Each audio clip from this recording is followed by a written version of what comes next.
Welcome back. It is Bus Picks, episode 61. My name is Dio. That is Donovan How Beehead. we doing? And we have a very stacked episode. Quick recap. March Madness happened. Yes. Donovan, congratulations. You had our winning bracket. Florida, national champion. I picked Houston to win it. I had a damn near perfect bracket and then just to lose to you at the last second. That hurt a lot. That scoring makes very little sense because it's not based on percentage. It's based on just correct rounds. I I love brackets, but I'm now at a point where I'm just like, I'm just going to gamble on every single game individually like a respectable adult, you know?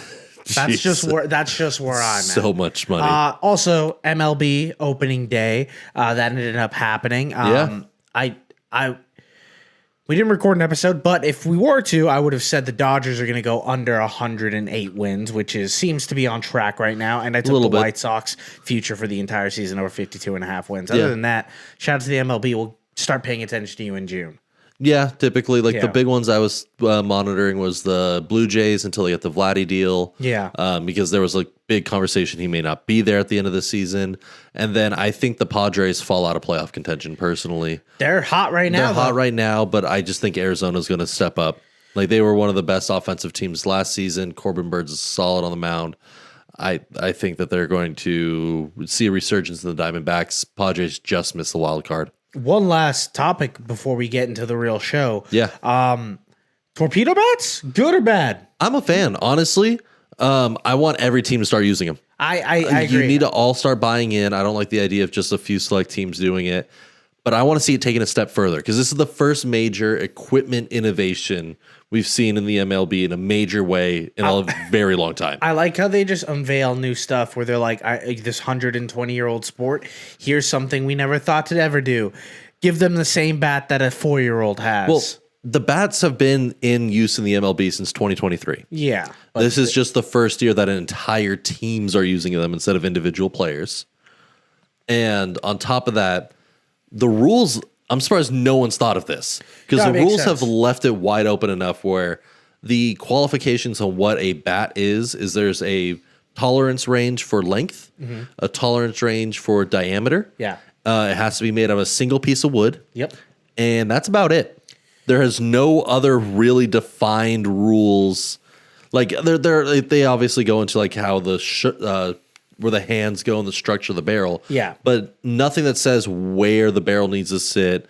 Nothing says like, can you harden the wood in an individual place? Nothing like that. So they just optimized what works for what they're trying to do. Yes. I don't want to see it taken a step further. I want to see how we do in golf because that is a big thing in golf is every single player on the PGA has custom clubs based on their hitting range. They even get down to the fine-tuned like angle of degree to a 1/10 of a percentage to get the optimized hit per player, how they like their play style. I want to see that with bats. I want to see like Ellie De La Cruz come out with his own custom bat every single time, like ranged exactly to where his sweet spot of the ball is. Yeah, why isn't that how it is? Exactly. That feels like it's because it's one of those unwritten rules the MLB has carried for so long. I want to watch bombs. I don't care if it's bombs or not. Like I just want if the technology is there and the rules allow it, why has there been no innovation? Yeah. That's my biggest, like, sports are supposed to have innovation. Yeah, but I think there's a line between innovation and the soul of the game. And some people feel like the innovation, some people are, one, afraid of change, and two, feel like it slowly becomes a game that is no longer what it used to be and loses the meaning of what it used to have. Like, if you're worried about too many home runs and too high of scoring, allow pitchers, like how they used to be allowed to have certain substances on their hands.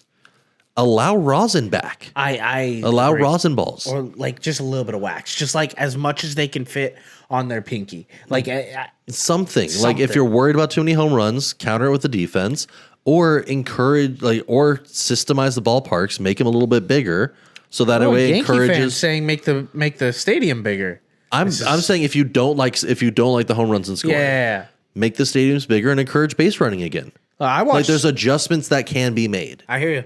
Yeah, and that was our early season MLB talk. we had that wiped up and written out for about 3 weeks that we just about ready to deliver. Don, give me a fact of the day. Fact of the day.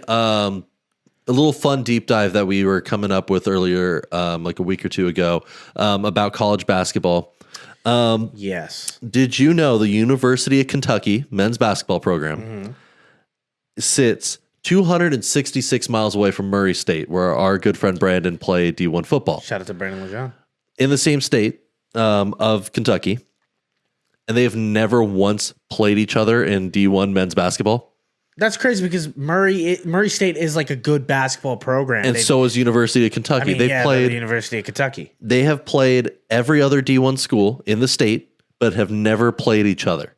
Oh, they're scared of the smoke. I think University of Kentucky is scared of Murray. We have to. This is the narrative I want to put out there right now. University of Kentucky is scared of Murray State. Hey, Kentucky, lock in, Wildcats. I know you guys love to disappoint in the postseason and the tournament. That's fine. How about you guys decide to start disappointing in November? Schedule a game against Murray State. And let's see it. in Murray State, and let's see it. Let's see you guys really become the best team in Kentucky. Because as far as I'm concerned, it's Murray State.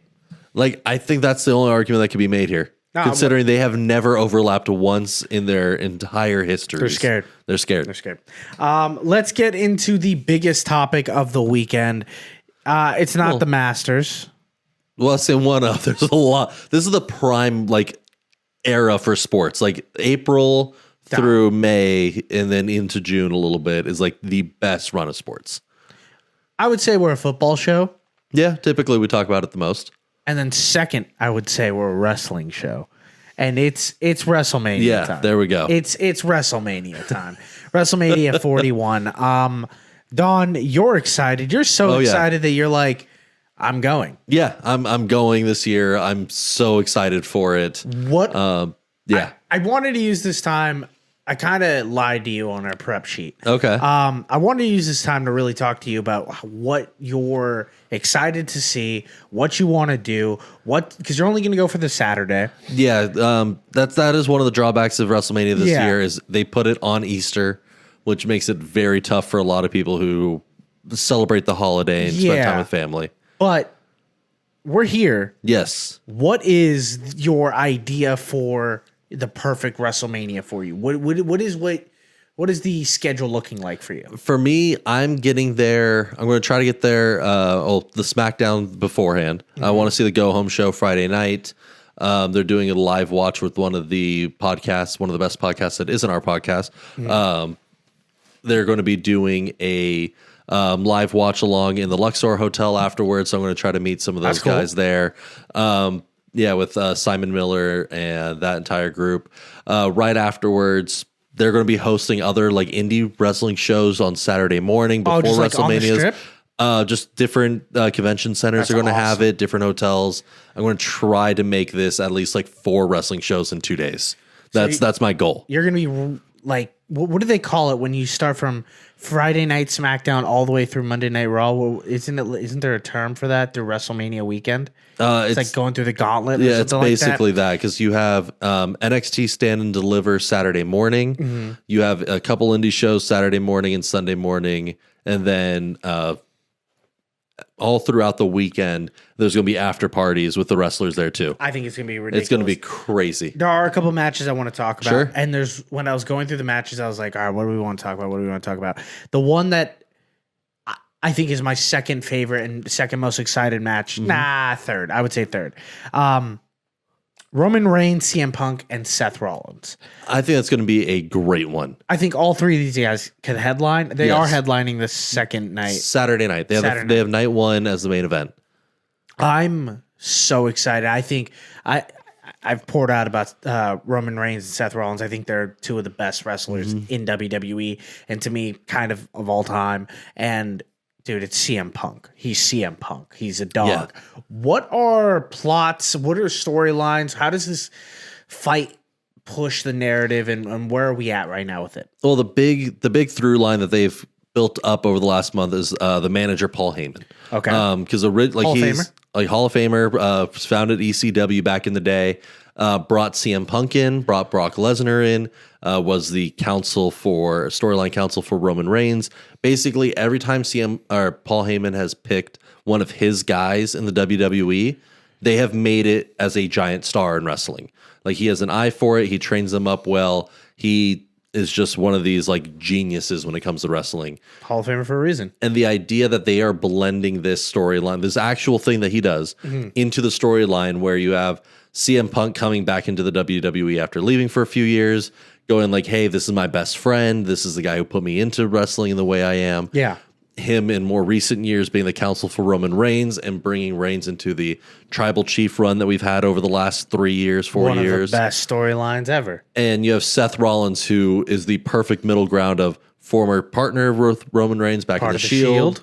Now has beef with him over the and has been like hurt by him actually I think non-storyline wise during the tribal chief run, and has actual beef for years with CM Punk after CM Punk left WWE, and they have had real like online altercations. They are blending this real life drama into it amazingly. Like Triple H is knocked out of the park with this storyline. All I've seen is wrestling fans kind of super geeked about this storyline because they're like, it's a dream match. It's more of like a, hey, we got all the action figures. We got them all riled up, and now they're about to go ham in the stadium. Yeah, I'm really excited because I think this could be one of the most not just viral moments, but like intense, really good wrestling with really good acting with these three performers who have a lot of history with each other and know how to play off each other. I'm making my prediction. I do think at the end of WrestleMania, this is the fight of the night, and I know that that's bold over the John Cena Cody Rhodes thing we're going to talk about right now, but. From a storytelling perspective, I agree. I think storytelling perspective, I think John Cena and Cody Rhodes has a little bit more weight, or a lot more weight. But I mean, from a pure like just wrestling, like technical wrestling and fun and like good show, I think they're gonna not. I'm so jealous that that's the fight you get to see. I am so excited for that one. That's why I was like the minute I found out that was Saturday night, I had to go. It's going to be so much fun. It's going to be great to see that one. Another fight, I know you're going to miss this one. Yes. Is the women's championship, the Bianca Belair, Rhea Ripley, and Io Sky championship. I know this one doesn't have a ton of buzz, but it's Rhea Ripley. It's Bianca Belair. Those are two of the premier fighters in the sport. And then Io Sky, who's come from Japan, correct? Yeah, and that is the narrative right now that they've built this on. Is Io's the current champion. Yeah, she's amazing. And she is phenomenal athlete, like just a great performer. And they have built the story that it's Rhea and Bianca finally having their one-on-one, not really ever having that before. And Io Sky going like, what's going on? I'm the champion. Screw you both. I'm like, I'm in this. And exactly. And that's such a fun way to play this storyline. I love Rhea Ripley. Yeah. That's mommy. Love her. She's probably my favorite wrestler of all time. I think narratively wise, this might be a little. I also love Bianca Belair. She's probably number 2 for me. Honestly, one of the best women wrestlers I've ever seen. I think narratively, I think it'd be really awesome if Io Sky won this. I think that's where they're going to go. Like if we're doing predictions right now, I think that's where they're going to go. Is Io gets thrown out, Rhea and Bianca beef. Io jumps back in, she gets thrown out, Rhea and Bianca beef, and eventually they just beat the snot out of each other to the point where neither of them could really do anything anymore. And Io's like, well, I told you guys you should have focused on me. Yeah, I think I would love that. I think that is such a way to put Io over as being not just like a top star, because she's beloved by the fans. She is a star, but being one of the top stars now, like putting her face on posters when they're coming to town levels kind of thing. Also, she opens up another demographic of Japan, which is like a new sports demographic we're blending into. I think there's been a couple wrestlers coming over once in a while. Shinsuke Nakamura, Asuka, Tozawa. Like there's a few who have done it. This may be, other than Asuka's run with, I want to say 2020, 2021, other than her run, this will be the next major international star making their appearance. It'd be a huge moment for her to beat the 2 premier women, 2 of the 3 premier women in this sport, to be at the end of the day holding up that championship trophy or belt again and being like, hey, it's me. Exactly. I think it's going to be great. Do you have any matches that are maybe going a little under the radar that you're like, I'm excited about it, that maybe isn't getting the headlines like the Roman Reigns, like the the tag team matches that we're going to talk about later, or like John Cena that we're teasing? The big one for me right now is the Braun Breaker, Finn Balor, Dominic Mysterio, and Penta. I didn't even know that was a match. Yeah, it's a 4-way for the international or intercontinental title. This one I think has most potential to be just outrageously fun because Braun Breaker is a human specimen. You're also a Finn Balor guy. I like Finn Balor. I think that he plays the character well. He has only won 2 singles matches in the last 3 years. And it's kind of a joke at this point. It's a meme at this point. But him and Dominic both going after the title, but being a part of the same stable, that's going to inherit. And then a stable that they've been teasing is going to break up for the last year. I think that's going to put a lot of storyline into it.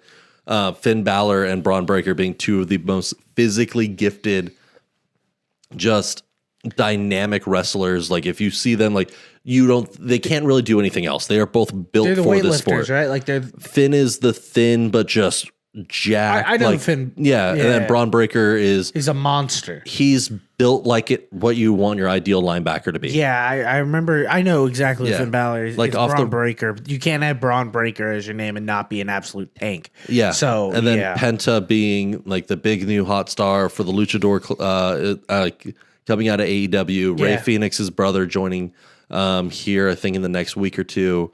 Like they've done the vignettes, but they haven't yet. I don't think he's had a singles match. And then Dominic Mysterio being the scumball that he is, like, is just awesome to see. He's lovable scumbag though. He's like, you love to hate him. He can never win. He can never win a match, never win a championship, and go down as one of like the fan favorites of all time. Dominic Mysterio. He's played his character so well. But at what point is he like dive into the Miz territory where like if he continues to be this type of character where no one actually takes him seriously and we can't really get the emotional through line of what his story is really set up, which is like him eventually taking over his father's place? I think he got a few years. I do think that we need to put more respect on the Miz's name a little bit. Like this is just me tangenting. I like the Miz. He is one of the few Grand Slam champions in WWE. Like the idea that this man is I think he's a 2-time. Like he's held every belt in WWE twice. Yeah, he had the tag team champion like 2 years ago or a year ago. Like a year ago. Yeah. Like he is such a like I put him in the same category like Dolph Ziggler was for a few years, where you put him in the main event and no one bats an eye. It's like, yeah, it makes sense he's there. But you put him in the comedic skits in the beginning of the show and no one cares either because he fits there. Like he's one of the most valuable guys a company could have. Yeah. Because he could do everything for you. Yeah, he just doesn't get the recognition that I think he deserves. But yeah, I think wrestling fans really like him. So. Wrestling fans respect him, but I just don't think that they elevate those guys to the same heights that big stars are at times. I just think Dominic Mysterio can be better than that. Yeah, I think once the Judgment Day breaks up, I think they're going to start giving him a little bit more of a singles run. Mm-hmm. I want him to do the lie, cheat, and steal. Like they've already got him doing half the Eddie Guerrero gimmick. Have him start cheating. Yeah, just go into it, pay homage that way. Do you want to talk about it? Sure. The big fight? Let's do it. The one that's going to, I think, change wrestling forever. I have some big predictions on this fight. Cody Rhodes, John Cena. This is going to be an interesting one. Are you saying that? No, I'm happy. I dove a little bit. I try not to dip too much into the WWE waters because it's super friendly at first, and then like you dip your whole foot in it, and then it gets really intense. You get pulled down really quick. Really quickly. And the fan base, just like all fan bases, can be very polarizing. Yes. What I was able to learn about the fan bases is they feel like this match is too easy for John Cena to win. It's set up too easily for him. I kind of want him to win like this. Why? Because it sets up the bigger storyline, which is going to be okay, so the idea what John Cena has been doing, and he has not won a singles match in the last 4 or 5 years. He's been setting people up. He's been trying to set a lot of people up. I think this is how you build. I don't know who it's going to be. Like I have predictions. I think Braun Breaker might get the rub. I think Dominic getting Braun Breaker guy. Dude, he is a freak. I'm gonna have to watch if you haven't seen him spear Carlito, I actually did see that. Yeah, where he just like Carlito literally put online. He goes, Carlito's a big boy, and Carlito's not a small man. Yeah. And Carlito had to tweet out the clip afterwards, going, "Hey, like during our time of loss, Carlito's getting buried at this time." Like just sure, he's joking that he died. He got hit so hard, demolished. But John Cena. I think John Cena, if you let him win the championship, take over Ric Flair's the tie for the most amount of championships ever in WWE. Have him claim the singles one, go on a mini run with like The Rock, or just have like an enforcer around him, and then have him lose at another pay-per-view. Whoever he loses to, like SummerSlam would be a great one for it. Hot WrestleMania. Whoever he loses to will be the next biggest star. Cody's already a megastar. Like he's already primed up for that position. You can set up another megastar on top of it. So you want more of a setup for a superstar, like someone on their way up. Here's what I think is going to happen. Sure. I think this is how I would write it. Yeah. I think Cody Rhodes wins.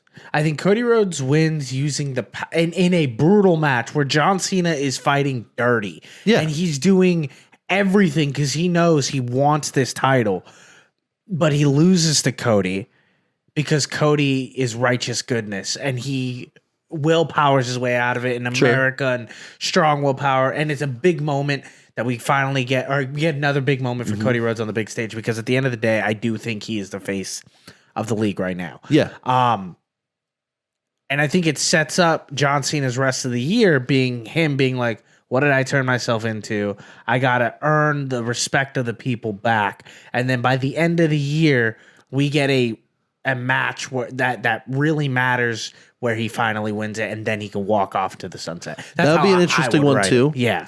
To me, the biggest thing, and this is also with like the idea of the other tag match, the New Day and the War Raiders that we were excited about for a good tag match. If you turn heel, like if you turn villain, there has to be a reason. Yeah. Like there has to be a payoff, because this happens a few times in wrestling once in a while that someone turns heel, they turn a villain. And if they don't win anything, you look like an idiot. Because why would you turn your back on what you were doing? Why would you cheat if it's not going to win you anything? I hear you. And that could be it with Cena. It could be that he loses one, goes further into the heel. Yeah. And then has to pull his way back out. Yeah. By the end of the year. That's a fun way to do the next 8 months. That's what I'm saying. Like, but the ultimate, like John Cena being like, I am John Cena goodness, is because that's his whole brand. He's like, work hard enough, you can make it out. Hustle, loyalty, respect. Yeah. He's on the dark side. The only way out is him literally pulling himself out. I don't know. I feel like it'd be a beautiful bow on like what John Cena's life be is. Embraced by the fans that finish it. Because I don't want to be able to see John Cena holding up that championship, the record-breaking championship belt, and him being a heel. I want to see him be the guy that he was the entire time, the good guy. But maybe that's just me as a hopeful, I think that's what a lot of fans. Well, that's what a lot of fans want. Is like, you saw his reaction when they did the European tour. Fans were still cheering him.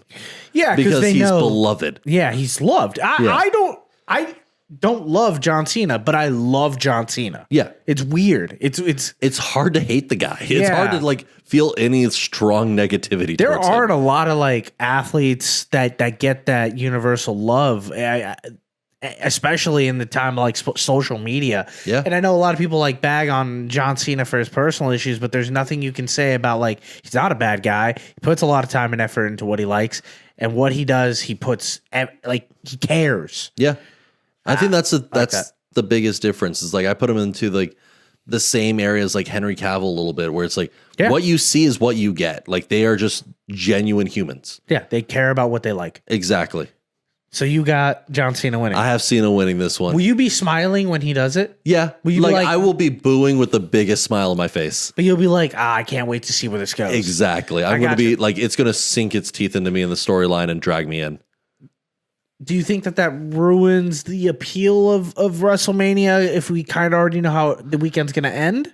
No, not really. Because like the big thing with WrestleMania is they try to typically send the fans home happy. That's a big thing of pay-per-views, is you want to end on some kind of good note. Payoff. Some good payoff. The stories. And so I think Cena winning, he's going to, like, I think The Rock gets involved. Cena wins. They're standing tall.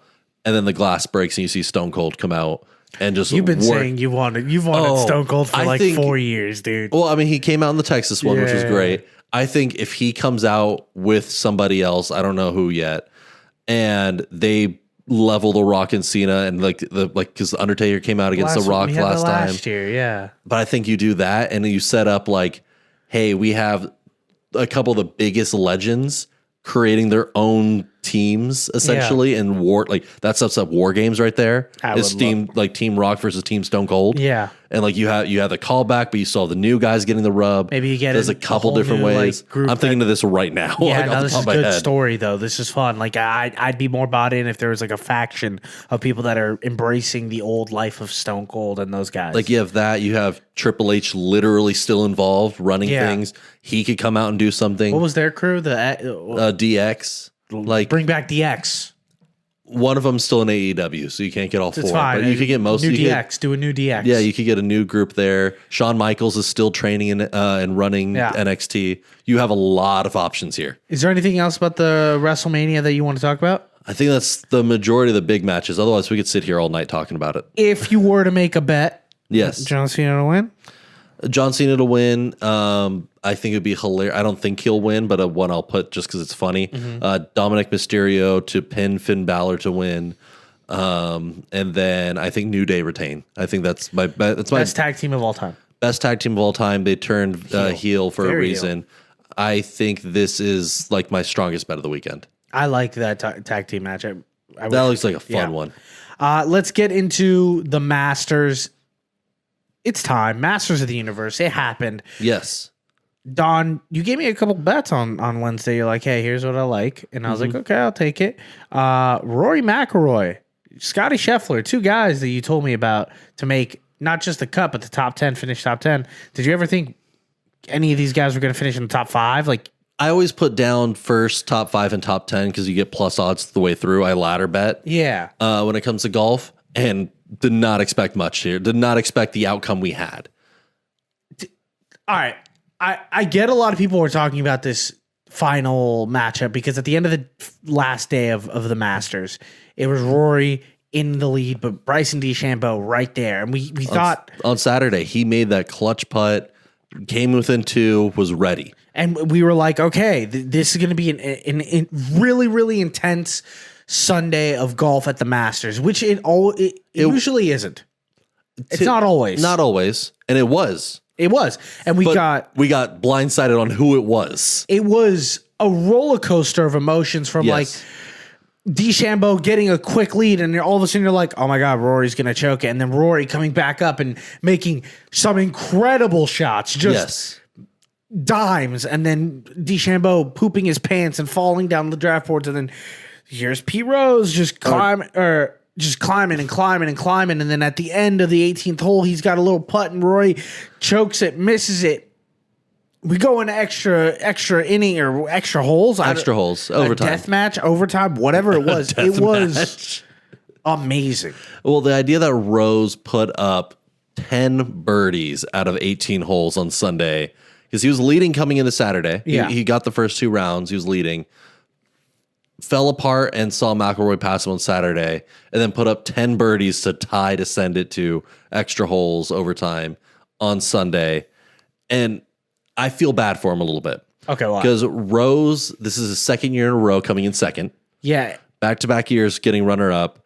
And if Rose would have won, he would have been the oldest player to ever win the Masters. He not only would have done that, but he was actually in a shoot-off at the Masters before in 2017, and he ended up losing that as well. Yeah, so he's kissed. He's right there so often, and this is going to be his white whale. This is going to be his Moby Dick. I'm going to ask you about a question. Sure. Emotion. Men can be emotional. Yeah. I have no problem with men at any point showing their emotions. When Rory hits the ground after sinking that putt, And he goes on about a 25-minute crying spree where he walks up and down and he gets a jacket and Yeah. he becomes a Triple Crown winner, like I think the Or 7th the Grand Slam. Grand Slam. 6th player ever to get a career Grand Slam in the history of golf. Incredible. Yes. I saw a lot of people hating that Rory McIlroy finally got one. People were talking about it as if the same feeling of like when LeBron won his first one, where they're like, they love to hate on him, and now that he's got one, they're kind of like, not just one, but a Grand Slam guy. Yeah. They're kind of like, damn it. Rory has a reputation of being one of the best golfers, but being one of the most inconsistent best golfers ever. So just a golfer. Like, he's just a golfer. No, like he'll win the big ones. Yeah. But then disappear randomly and make like the most like miss an 8-foot putt to win it. And you're like, what are you doing? But that's golf. That's golf. And I think that's what that like, cause he is arguably, I would put him up there with Scotty. I put Rose. He's at the top of the line. He's the top of the guy. He's the top of the mountain right now. Well, I mean, he just won Masters. He just won the Masters. But I mean, even coming in, he is, I would argue, the top 5 player in the world. And I don't think that's a very strong debate. I saw someone compare it to, because I'm not a golf guy. Sure. I watch golf, big Ryder Cup, Nationals, all that stuff. Someone compared it to Rory McIlroy being a Lamar Jackson type player, where you're just like, this guy's elite. Everything happens. It just sometimes it doesn't work out for him. And then him winning that title, some people felt like, oh, that was like Lamar eventually winning one, where they're just like, this all-time great finally gets vindicated by winning a title. Is it more of that? I don't know if it's that as much, because he is a very, like, he's won almost everything else. Yeah. I think it's more the idea that because when he slips up, it's not just he had a rough one. He didn't, like, because people are like, if you're a top player, they're expecting perfection. Yeah, they're expecting the Tiger Woods level of just run of dominance. They need you to be less than perfection by 12. Like, they need you there. Yeah. When Rory slips up, it is like dramatic fashion. It is like boneheaded. He falls off a cliff. It's a miss an easy putt in the Masters. It's not even. He'll come into one of the non-major tournaments, like a minor tournament. Yeah. And put up 60th, and you're like, how are you competing for a major and then turn around and win the next major 2 weeks later? Maybe it's hard to get up for the mid-classic. It might be. And I think that's where people love to hate on him, is he has such a wide range in his game, but he clutches up in the big moments. So it's easy to point out, like, well, why aren't you doing that all the time? It's easy to see the flaw that way. In terms of the Masters, my favorite Masters game was 2019, Tiger Woods winning it. I think there was like 5 people tied for first place within the last like 5 holes. And then same thing with like second place. It was ridiculous. Tiger ends up winning it. I don't know if any Masters will ever be better than that to me. Yeah. This was one of my favorite Masters I've ever watched, just because of the sheer drama. I think the drama and the storyline, seeing like dramatic shifts come into it, this was a fully engaging weekend. Now, can I ask you something? Sure. Masters still on topic. If I had unlimited pimento cheese sandwiches here, yes, how many do you think you could eat? In one sitting. And well, okay, I am lactose intolerant, so we'll qualify there. Let's just pretend that you're fine. If we're good, like, so let's go say like probably 1 and I'll explode. Yeah. Like physically, just you'll see me pop like a balloon. If that's not an issue, I could probably get through 6. Have you seen the Masters? Their food guide, their whole menu, everything. It's like super cheap. You can get a bunch of sandwiches. They're kind of keep it like close to the vest, where it's just like, here's a barbecue pork sandwich and here's the pimento cheese and all that stuff. It's walking food. How much money do you think you would spend on food? Everything's about $2 every sandwich. I was thinking about it Over the course of the 4 days? over the course of 4 days. I came up with a number. Sure. You tell me if I'm going crazy. This is no alcohol. This is purely food. Okay. Every sandwich is about $2. I'd be spending around $80. Okay, I was about 40 to 60, so that's not a far off range. I think you're outside all day, you're walking a lot, you're burning calories. you're going to be eating a lot. So like 40, that's 10 sandwiches a day is what you're projecting. I think I'm eating 10 sandwiches a day. I think I'm realistically around like 6 if I'm there all day from 7 a.m. to 7 p.m. 3 for lunch, 3 for breakfast. Because they're not huge sandwiches. None of them are. They're all bite sized. They're all. You can get through them in like 4 bites. Exactly. They're meant to be snack food. They're not meant to be full meals on their own. This is the Masters coverage you came for, guys. Pimento cheese sandwiches. Hey, it's like they crop that up as that's their sandwich. That's their thing. I want one bad. I didn't even know they existed until like 4 years ago. Don, you got anything else on the Masters? Honestly, I want a rerun of this. Like I want this to be every year, just fully locked in. We'll keep an eye on it next year. Bust of the week. We got bust of the week. Don, who do you got? I have Nico. Okay, we got the same one. Okay, cool. That makes sense. Imalueva. I figured you're going to jump in with me on this one. Yeah. Okay, for those, I'll give a little backstory. You follow this a lot closer than I do. Yeah. But basically, quarterback for Tennessee wanted to get out of his NIL deal, renegotiate the final year. Currently was projected to make $2.2 million coming into this season. Was trying to negotiate for up to $4 million, around where a lot of transfer quarterbacks are getting paid. You may be thinking, well, he's 20 years old. He has 3 years of eligibility left. How is this his last year on the NIL? Mm-hmm. He signed it as a junior in high school. Mm-hmm. He made $350,000 his junior year of high school, upfront payment, and started incurring the NIL deal his senior year of high school. He was paid $2 million. He is a strong quarterback. Tennessee had a great season. Tennessee had a good season. He threw for 19 touchdowns. So he thought he's a top 5 quarterback in the league, or in college football right now. He's worth more. What he threatened to do was hold out or transfer to a different school that would pay him the $4 million he's asking. Not just at the end or at spring practice. Apparently, he was willing to sit out of their college tournament games because he wanted to get paid more NIL. Yeah. Which is its own monster. Here's where I'm at now. The NIL's kind of blackballed him. UNC came out today that they're no longer working on a deal with him. Yep. He has about 2 offers, or not 2. We don't know what the offers are, but we know Tulane and UCLA are actively trying to go after him. He is an LA County kid. Yeah. I'm torn because I'm such a pro player guy that I'm like, he should be allowed to make a step and say, hey, I want to be paid more. Yes. I deserve to be paid more. Next year, I'm probably going to go to the NFL. Even though he has 3 years eligibility, he reaches the age requirement to go to the NFL next year. Mm-hmm. And he's a fine quarterback, right? Here's the thing.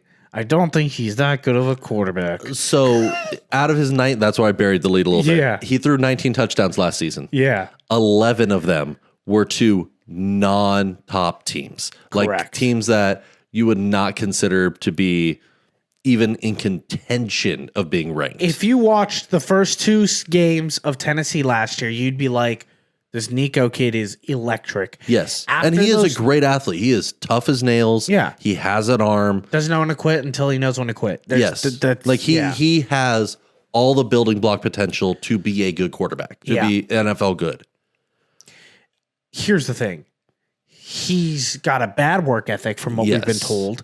His parents are apparently really ingrained in the system of NIL and where he plays and what's the system that he's running and everything. And that's fine. What you get when you pay a junior in high school. Correct. I think this is a problem with recruiting and NIL and all this stuff. And I know a lot of coaches are like, hey, you can't just leave in the middle of spring because Oregon's calling you and they're like, hey, we're going to give you $4 million. Yeah, they were reporting to practice last Friday. Yeah. Like they are already starting this process. On Friday, he said, 2 Fridays ago, he goes, I'm not suiting up for the spring game.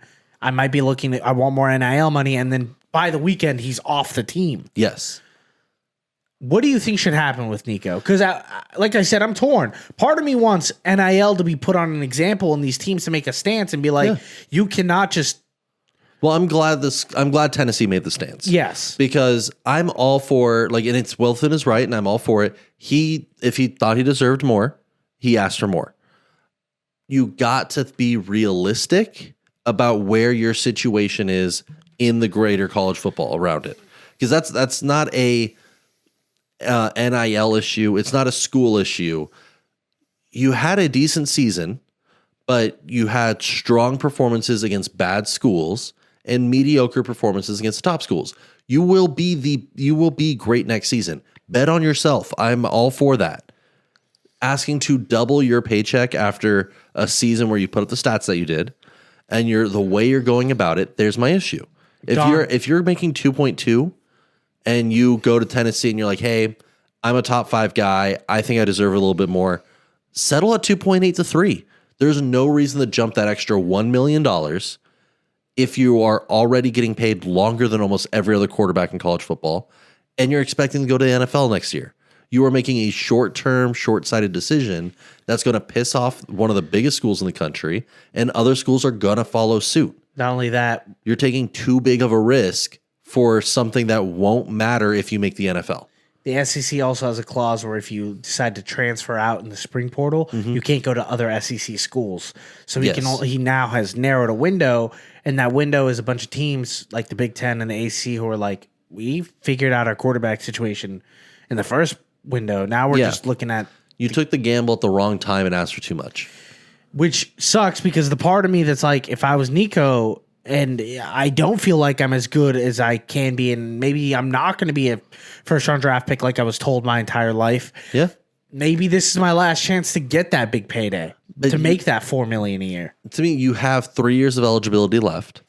No one get paid though. Yeah, but he was going to get another deal. Yeah. There wasn't a question of him making $3 million next season at a bare minimum. Yeah. Like that wasn't going to be a worry for him.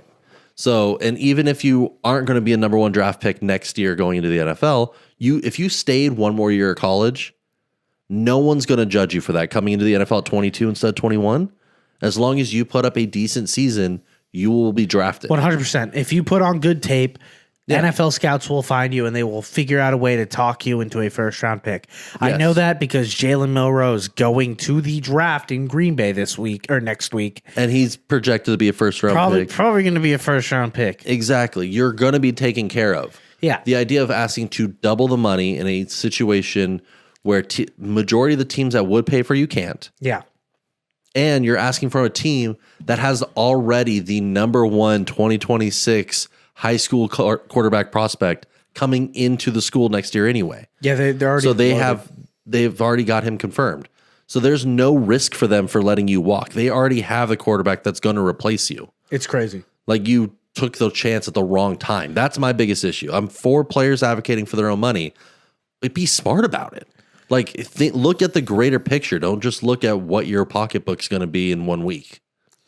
You're trying to tell them play the long game, and these guys are like, the money's here now. The money's here now. Yeah, and I'm not even just the long game. Like the long game being 1 year. Yeah. Like I'm not saying use your entire 3 years of eligibility, go sign a massive contract, and you're still making $3.5 million. If you were gonna make this deal, you should have done it when you had the best leverage. Yeah. The idea that your parents are this involved, the idea that you have agents involved and no one has spoken to him or can talk him out of this is the worst time to try to pursue this. That's an issue for him and that's an issue for the people around him. It's a big problem. It is. NIL needs to be figured out, and it will be in the next, I think, 3 to 4 years. This is the messiest pop-up that has come up so far in NIL. I think this is going to be a learning lesson for almost every other player. I think depending on how it ends, I think if Nico ends up getting his money and he ends up at UCLA, I think it really will only incentivize players to do it. Because remember in the season, but that's if he gets the $4 million. I don't think that he's going to get 4. We'll see. I think he's going to get 2.2 because it's just Tulane in US. Like there's other schools asking.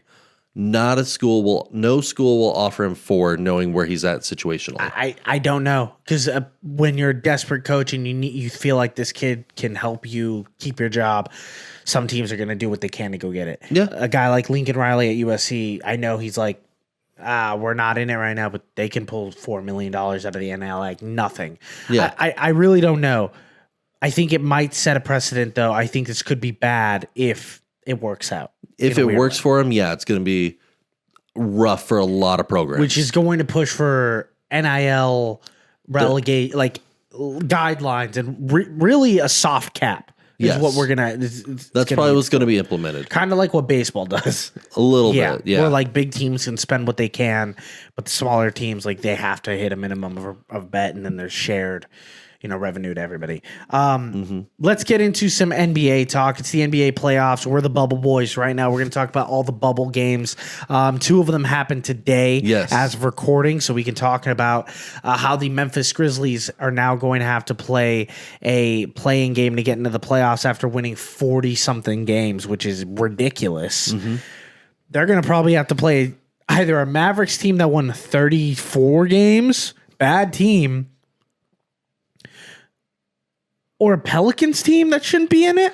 I mean, was Zion out for a Jazz team. A Jazz team that because I was going to say Zion's out for the season.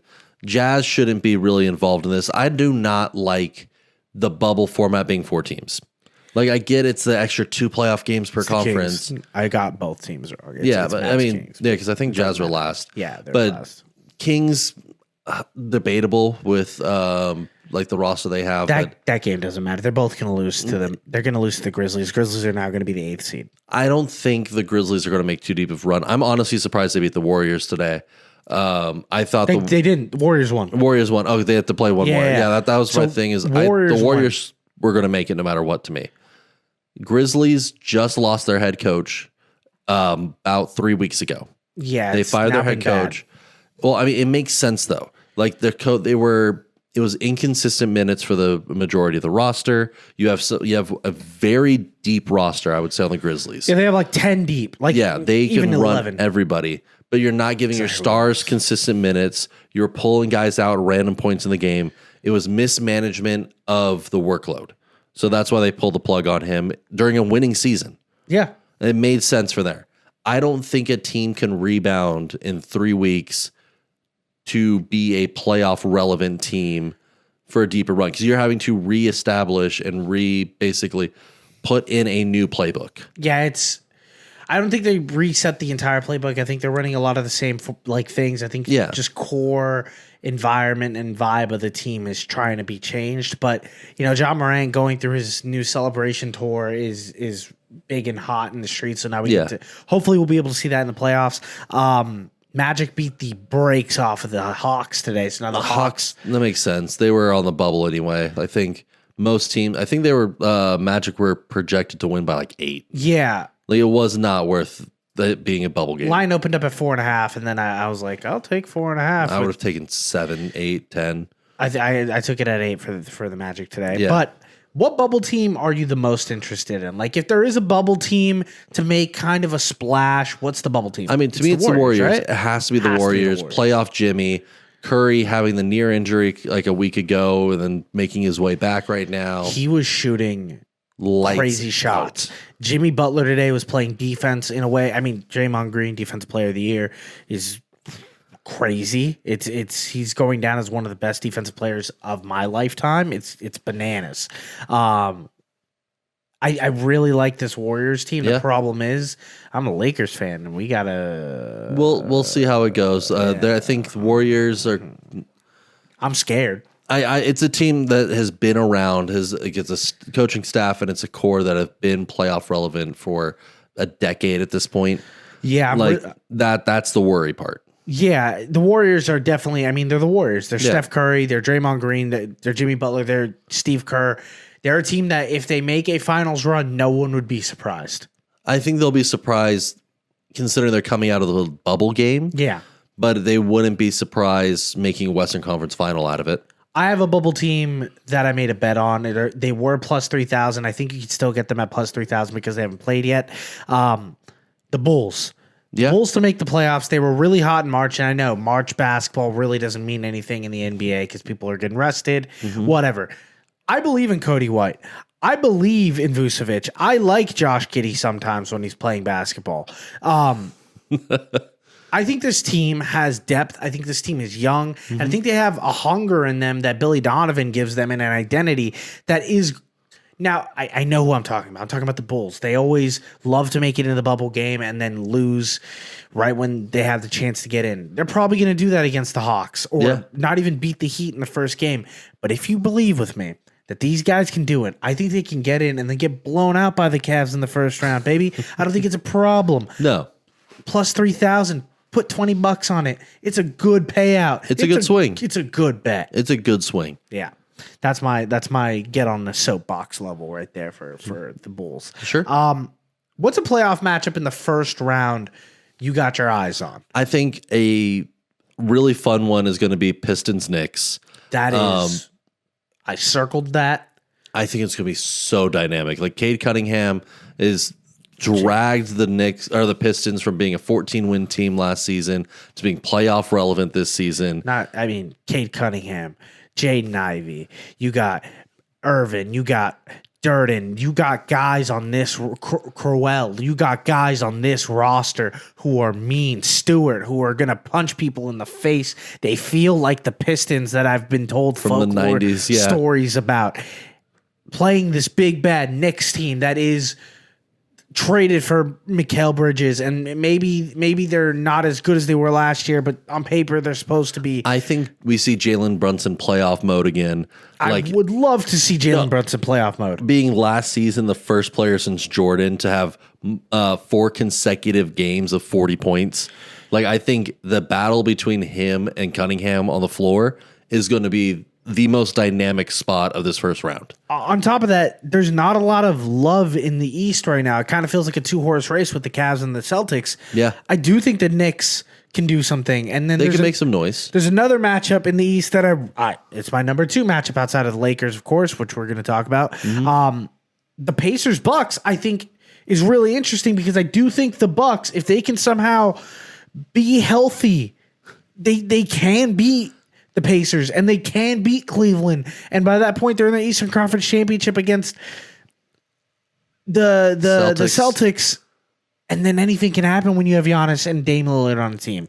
I took this series as my bet of the week. Really? Yes, the Pacers Bucks. What do you like? I'm betting Pacers 6 games or under to win it. I like the Pacers to win it too. I think the Pacers win it just because Lillard is still not going to make game 1. He is very questionable for game 2 with his blood clots. Giannis is good. I will not Giannis is, I think, the best individual player in this entire series. Get ready to learn Giannis, buddy, because he's going to be a Laker in about 2 years. We'll see. But the Pacers have 8 guys who are averaging 10 points. They are deep and everybody scores. Halliburton has led, I think they're averaging 118 points of offense per game, one of the highest in the league. Yeah, they have an offense that is just they scored 161 not too long ago, and now just that's Wednesday. I just don't think the Bucks without Lillard, even if Lillard makes it back by the end of the series, just have enough firepower to keep up right now. What do you mean they got Dante DiVincenzo?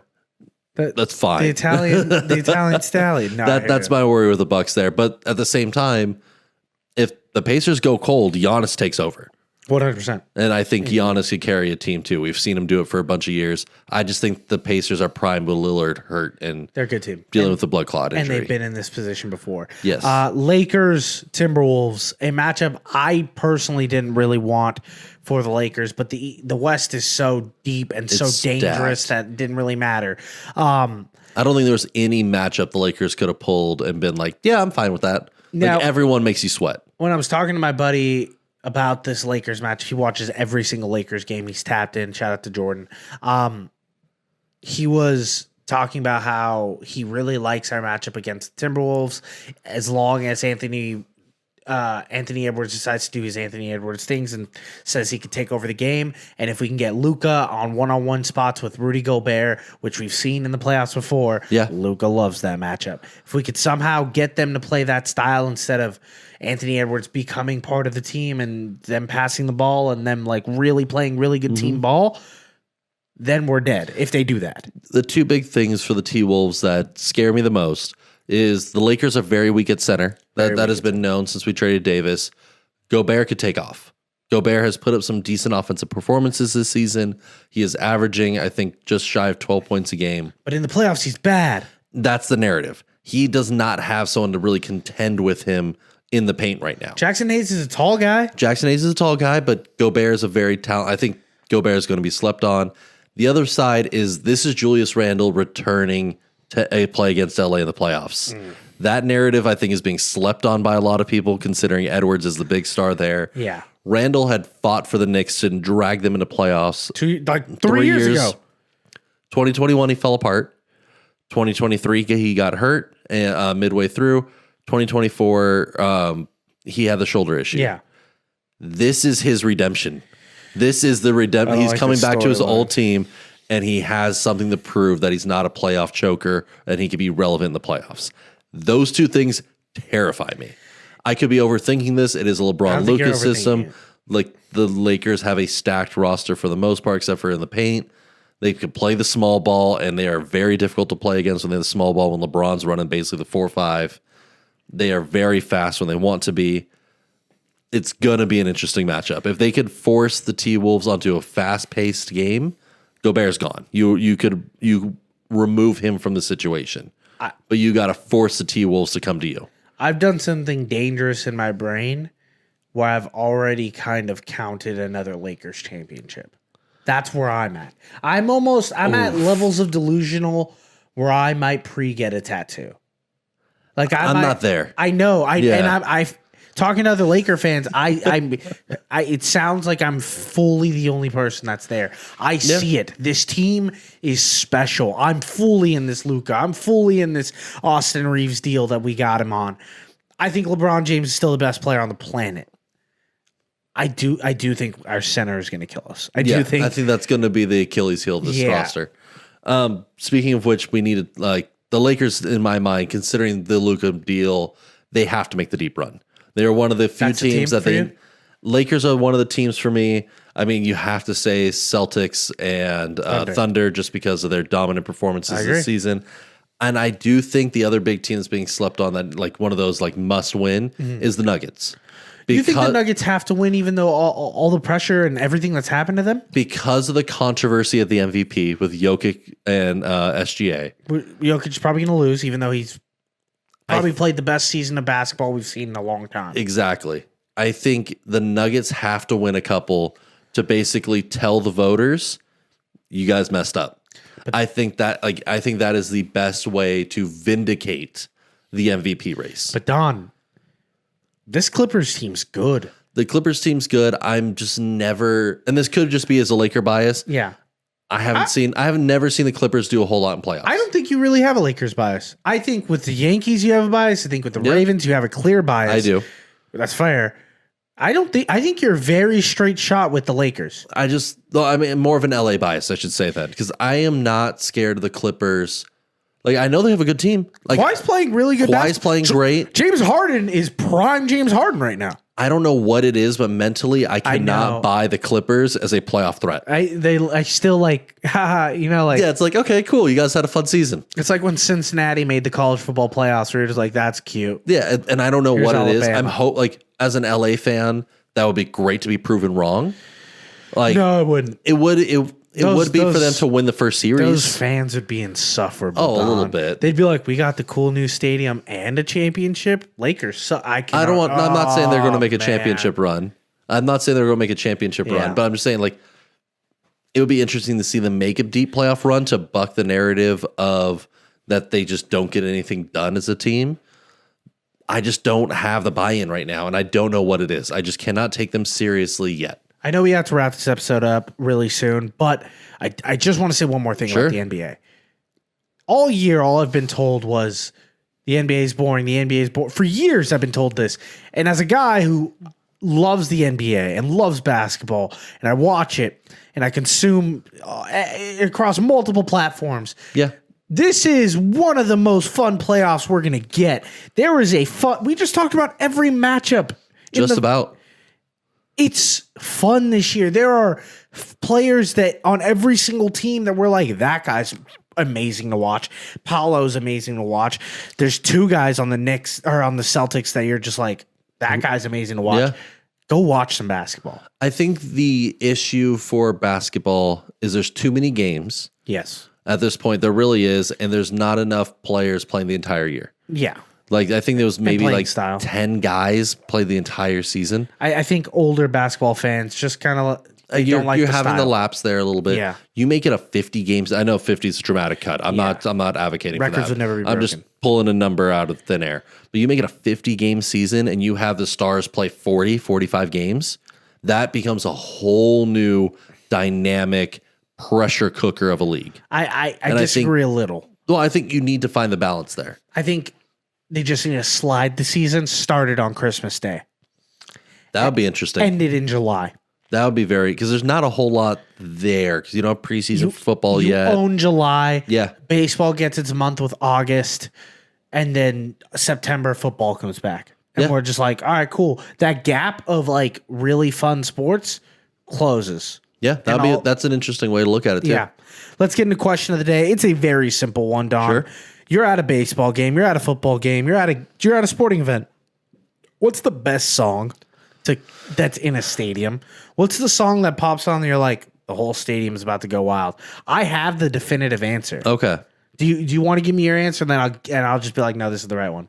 Seven Nation Army by the White Stripes. That's a good one. That's a good sporting game. Song. That's a great, it gets the crowd going. I know it's going to be some Journey or something like that just because everyone sings to it. It's Take Me Out to the Ball Game. Get out of here. It's the best song. It's the best song maybe ever. Strangers get up and they wrap arms in the seventh inning stretch. You're drunk as you can be. You're having so many sunburns on your arms. You're looking up at the screen and you're just like singing a great song with your boys, with your family. It's a good vibe. It's a good time. I don't think the song is the best sporting song. I think the environment created and the nostalgia and the history and the social norms tied to that is what makes it great. Yeah. All right. So we're both right. I that's where I'm at with that. It's like I don't care about the song much, but I do agree it is like a great feeling. You don't have to take me out to the ball game, download it on your Amazon Music? Get out of here. I just wondered. But it is a great feeling being in that moment. If I'm just listening to a game, like you put on Seven Nation Army and I want to run through a wall. Yeah, that song gets me pumped up. And I think it depends on what vibe you're going for. Like what energy do you want in the stadium? That's your song though, Seven Nation Army? That's a great song. I think that's my sporting song. I hear you. I got one more thing. Sure. Pick of the week. You already gave yours, right? I am taking the Pacers to beat out the Bucks. I'm ladder betting this one. The odds right now for Pacers in 4 is plus 900. Pacers in 5 plus 375. Pacers in 6 plus 450. Pacers in 6 plus 450? Yeah. Okay. So I'm ladder betting this one a little bit, putting a big one on 6 or less, and then betting it down. I have 2 futures. Well, I have 3. I gave you the Bulls. I'm going to give you my Lakers. They're plus money, plus I think 1,500 right now to win the NBA championship.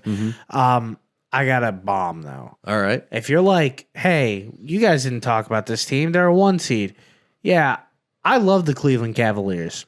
And in a perfect world, I think we're getting a Cavs-Lakers championship where LeBron gets to take down his team. But if that doesn't happen and it flips the other way and Cleveland gets the best side, I'm hedging. They're also plus money at plus 1,000, and they're the number 1 seed in the East.